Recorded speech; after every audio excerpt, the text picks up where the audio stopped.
fakta-fakta persidangan serta kesaksian dari para saksi untuk kasus narkoba yang menjerat Teddy Minahasa sudah dibuka di persidangan yang sebagian besar berlangsung secara terbuka. JPU kemudian menuntut Teddy Minahasa di dalam persidangan ini dengan hukuman mati karena dianggap terbukti bersalah dalam jual beli narkoba. Mungkinkah tuntutan Teddy ini akan dipenuhi oleh majelis hakim? Hari ini kita akan mendengarkannya atau justru lebih rendah dari tuntutan jaksa.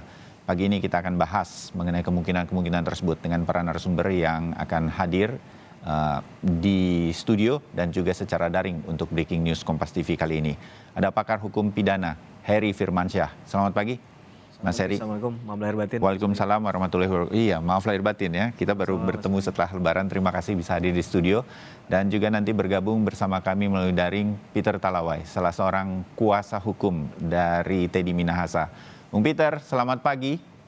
Selamat pagi. Sudah muncul. Dan ini di ruang sidang ya, karena nanti semua akan full tim begitu, Bung Peter? Iya. Oke, ya. Bung Peter, bisa dijelaskan tadi rekan reporter kami, Tifal Solesa, sempat mengikuti tanya jawab dengan Bang Hotman Paris begitu, bahwa bisa saja bebas karena ada bukti-bukti yang tidak valid. Salah satunya disebutkan Bang Hotman Paris adalah tidak melalui proses digital forensik sedemikian rupa. Jadi tidak sah demi hukum, kira-kira begitu. Anda bisa menjelaskan bahwa ada optimisme seperti ini bisa bebas, Bung Peter? Iya, saya sih optimis karena didasarkan pada keyakinan hukum. Jadi dari perspektif legal perspektif.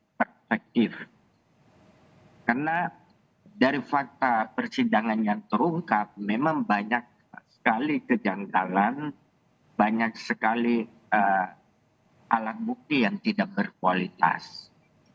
Di samping itu, dari norma atau doktrin hukum maupun prinsip-prinsip hukum itu semua dilanggar oleh jaksa penuntut umum.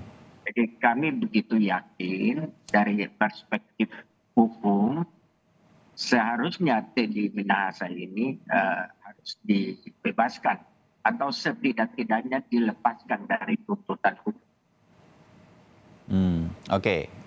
Saya ke Mas Heri. Mas Heri, tentu ini karena sering kita mengikuti jalannya sidang, juga termasuk dengan Anda dan bersama teman-teman dari tim kuasa hukum, terdakwa misalnya seperti Bung Peter hari ini mewakili Teddy Minahasa. Ini kan hal yang biasa, sedemikian rupa menurut saya secara awam begitu.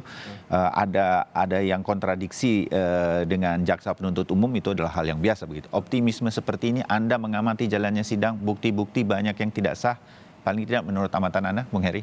Ya, begini Mas Bayu, bahwa hakim akan menyeleksi fakta ya. Bahwa yang kita akan lihat ini adalah mana yang disebut sebagai fakta hukum yang akan dimasukkan dalam pertimbangan hakim nantinya.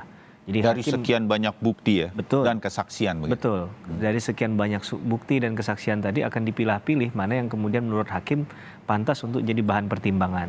Tapi dalam konteks bahwa teman-teman pengacara, kuasa hukumnya dari Pak Teddy Minahasa kan selalu misalnya menyorot masalah tentang hukum acaranya. Nah, kalau kita mau kuliti memang poinnya di situ menurut saya. Jadi apakah cara memperoleh, mengumpulkan bukti itu sudah benar atau tidak. Jadi mereka menguji dulu sebelum akhirnya mempertimbangkan bahwa itu layak dijadikan perdebatan sebagai bukti. Nah, di sisi yang lain tentunya jaksa penuntut umum akan berkeyakinan bahwa bukti ini sudah selesai dari proses prosedurnya. Begitu ya. Makanya persidangan bisa jalan. Ya, gitu. Karena itu mereka akan bicara pada materi persidangannya saja. Nah, jadi ini dua perspektif yang menurut saya menambah hasanah kita semua.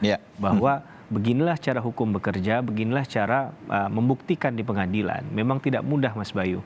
Bahwa kasus ini adalah kasus yang melibatkan orang yang punya kewenangan yang luar biasa, mantan Kapolda begitu ya, Jenderal Bintang 2 layaknya kasus Sambo kemarin. Kemudian kita juga mau melihat bahwa ada persoalan hukum acara, masalah bagaimana bukti itu atau barang bukti yang sudah disita itu bisa keluar dengan katakanlah tanpa SOP yang ketat misalnya. kemudian juga bagaimana penyitaan itu bisa diberikan kepada mereka yang hanya punya kewenangan saja, kemudian bagaimana juga dalam kasus tindak pidana narkotika untuk mengungkap ini melibatkan pihak ketiga yaitu warga sipil yang dikatakan dalam tanda petik sebagai cepu begitu ya.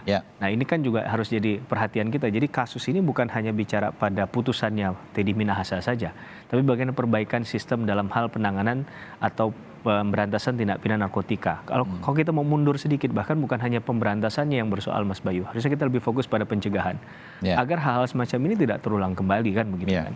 Kalau kita bicara pemberantasan itu sudah pada ujungnya. Tapi pada konteks yang sebelumnya tadi kayak kasus di TPPO yang dibahas di Myanmar. Itu kan banyak bicara tentang perspektif pencegahan sebenarnya. Bukan lagi pemberantasan yang kita bicarakan di sini. Itu menurut saya jadi dalil yang harus diingat. Bukan hanya ketika kasus ini selesai diputus tok oleh pengadilan saja, tapi ke depan bagaimana upaya perbaikan agar ketika ada benda sitaan, ada pinjam pakai bahasanya, atau dimusnahkan, itu memang diyakinkan bahwa barang itu benar-benar sudah dimusnahkan lewat prosedur yang tepat begitu ya. Jangan sampai ada celah sekecil apapun yang kemudian ini bisa jadi katakanlah persoalan di kemudian hari begitu.